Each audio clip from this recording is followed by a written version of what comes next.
This is the video where we will make these lights go blinky, blinky, blinky. This will be an introduction to Microsoft MakeCode for Microbit. So grab your project, grab a computer with an internet connection and your USB cable, and let's get to coding. We're going to be using something called MakeCode. So what is MakeCode? MakeCode is a website that lets you make code that you can download to your Microbit. Code is basically just a list of instructions for your microcontroller to carry out. And I chose MakeCode for this project because it contains many pre-made blocks of code that are ready for you to rearrange and use. It's like the TV dinner of code. You just take one out of your freezer, put a few of your own spices on it, and voila, dinner. Let's go to makecode.microbit.org. Here, you can explore many tutorials about all of the things that Microbit can do. For now, let's just click New Project. And it asks us to give our project a name, so let's call it My First LED Project. And hit Create. This is the MakeCode interface. On the left, you see the Microbit simulator. In the middle, there's a long menu or toolbox that's full of blocks of code. And on the right is a workspace where you can snap your blocks of code together to build your program. On the bottom, you'll see a big download button to download your code to the Microbit, which acts a lot like a flash drive on your computer. Next to the download button is a field where you can rename and save your project. On the bottom right, there is an undo and redo button and a zoom in and zoom out button to make the code blocks larger or smaller on the screen. On the top, you can see that you can translate your code into Python or JavaScript, or you could just write your code in those languages if you already know how to. But we'll be using blocks. To get back to the page with the projects and tutorials, just click the little house. And to get back into your project, just select it from the list. To share your code, click Share. And to learn more about your code blocks or hardware, click the question mark. And the Sign In button lets you create an account so that you can save your code online. Okay, so that's the tour. I hope you feel at home. One of the first things we need to do is to add an extension to access blocks of code that were written specifically for NeoPixels. So in the center column, go to Extensions and search for NeoPixel in the top search bar. It's this one here. The images might change, by the way, so if it looks a little different but it says NeoPixel, you are in the right spot. We just added this lovely drawer of NeoPixel blocks to our program's capabilities. We have two blocks in our workspace already. One is called OnStart and the other is called Forever. The program runs all of the blocks in the OnStart block first, and then it runs all of the blocks in the Forever block. And when it gets to the end of all of the blocks in the Forever block, it just starts right again at the beginning and keeps going on and on and on and on forever, hence the name. It's kind of like when you binge watch a show that you really love and then as soon as it ends, you just start over again because you just can't let go. That is the Forever block. So our OnStart block is made for setting up our code, and the Forever block is where all the stuff actually happens. Let's get started making these NeoPixels turn on. To make our strip turn on, we need to tell our program that we have a strip of NeoPixels connected to our Microbit. To do this, we'll use the first block of code in the list, set strip.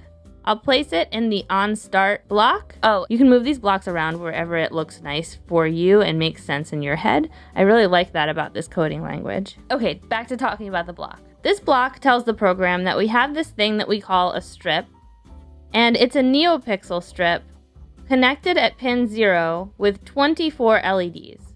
Well, that's not actually true, is it? Because we connected our strip at pin 2. So I'm going to click on this drop down and select P2, stands for pin 2. And my LED strip actually only has 23 LEDs, so I'm going to change that as well to make all of my animations show the correct amount of LEDs. Now you can see on the left-hand side that I have a Microbit with a NeoPixel strip in my simulator connected to pin 2, 3 volts, and ground. So let's get these pixels turned on. I'll go back to the NeoPixel code drawer and select this block here, strip show color red, and I'll just drag it right beneath the other block of code. We told the program that strip is a NeoPixel strip in the previous block.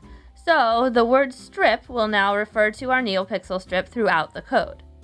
Now, if you take a look at the simulator, we have 23 LEDs showing the color red. So let's see what this looks like on the actual pixels. Here's how to download code to your microbit. I'll connect the USB cable to my microbit and the other end to my computer. If you use certain computer browsers, you can pair your microbit so that the file downloads directly to the microbit. You can follow the on-screen instructions for your browser. But for the purposes of this being universal, I'm going to download the file to my computer and then drag it over to my microbit. So I'm going to choose Download as File as my download option. I'll locate the Downloads folder on my computer and I'll see that I have a file with the extension HEX. That's the code file that I just downloaded. All I need to do to add it to the microbit is to drag that file to the microbit, which shows up like a flash drive or a hard drive on your computer. I'll drop it and wait for it. Yeah! Woohoo! Red LEDs! I love the moment when you get to turn your LEDs on your project on for the first time. It is just the best. I wish that for you right now. I can't wait for you to do it too. Now is a great time to pause the video and give this a try yourself. Okay, well, red is fun, but let's add to our code to make the LEDs actually do something now. Let's start to play with our forever loop. So far in the code, we've told our microcontroller where our strip is, how many pixels it has, and we told it to turn red. Let's add our color block to our forever loop so that we can give it a sequence of things to do. Because remember, the blocks in the onStart block only run once. To create multiple color blocks, I can use copy and paste commands on my keyboard, or I could right-click on it and hit duplicate. Then drag the blocks back into the forever loop. And I can select a different color. Let's go purple. Now we have red and purple. But wait, that's only purple. What's happening here? This is going to flash red and purple crazy fast, so we need to slow it down. I'm going to go to the search and type in pause. The pause block gives us a choice of time in milliseconds or thousandths of a second. So let's make it 1 second. And I can copy and paste the pause block as well.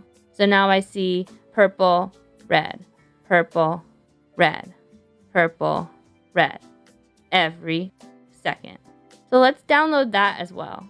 Since the file downloads with the same file name, my computer has given it a version number or 1 so that I can tell it apart from the first time that I downloaded it. I just let that happen so that all of my tries at a certain piece of code are neatly organized with the same name. And I'm going to go ahead and drag that onto my microbit. Wait for it. Purple, red, woohoo! Now we have some animation happening. Exciting. So let's just play with this a little bit more. Let me copy and paste one more color into the mix. Let's choose white, and I'll copy and paste my pause as well. And let's just play around with this pause and the timing of our animation. So I'm going to choose 500 milliseconds for red. Let's leave it at 1 second for purple and 2 seconds for white. So we should see a quick red, 1 second of purple, and 2 seconds of white. Let's download the code and see what it looks like on the helmet. So quick red, purple, white, red, purple, white, red, purple, white. This is a good time to talk about a really handy tool that's built into this interface. It's called the Debug tool, and it looks like a tiny little bug over here on the bottom left-hand corner of the screen. So let's go there. What the Debug tool does is it helps you visualize what your code is doing. Put it in snail mode to watch it slowly, or at a pace that you can actually make sense of. Snail mode walks through the code and highlights the blocks as they're running so you can see what's happening when. So we see it stepping through each of these blocks of code, then returning to the beginning and doing it all over again. This may seem a little bit unnecessary now because it's just one list, but it's good to know about to help you troubleshoot when you write your own code from scratch in the future. And to exit debug mode, you have a little button on the top right. This was a pretty big overview of MakeCode and getting these pixels to turn on. But before you go, I can't resist showing you one of the more simple code block combos that gives you the most bang for your buck. Rainbow. This rainbow animation makes people stop in their tracks, walk over to your project, and say, "Oh my gosh, that's so cool." And I'll show you how to do it right now. To sort of clear our code, I'm just going to drag all of these blocks out of the forever loop and they'll turn this beigey gray color. That keeps them available, but since they aren't connected to anything, those blocks won't run in your program. So now I'll go to the NeoPixel drawer and find this block called Show Rainbow. I'll place it in the OnStart block and I'll hit download.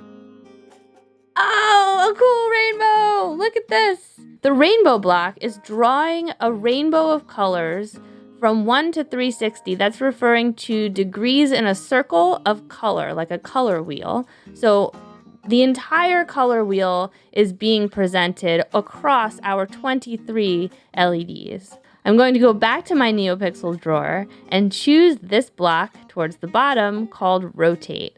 And I'll place that in my forever loop. I need one more block. I'm going to go back to NeoPixel and hit Show.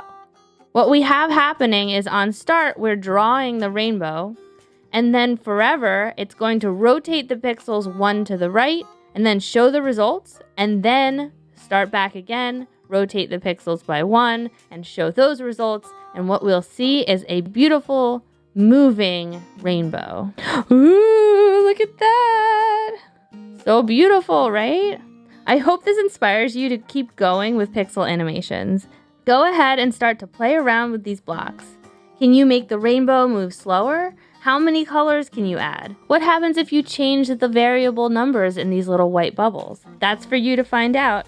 Happy coding! And in the next video, we'll go deeper into envisioning and designing your own patterns and sequences. I'll see you there.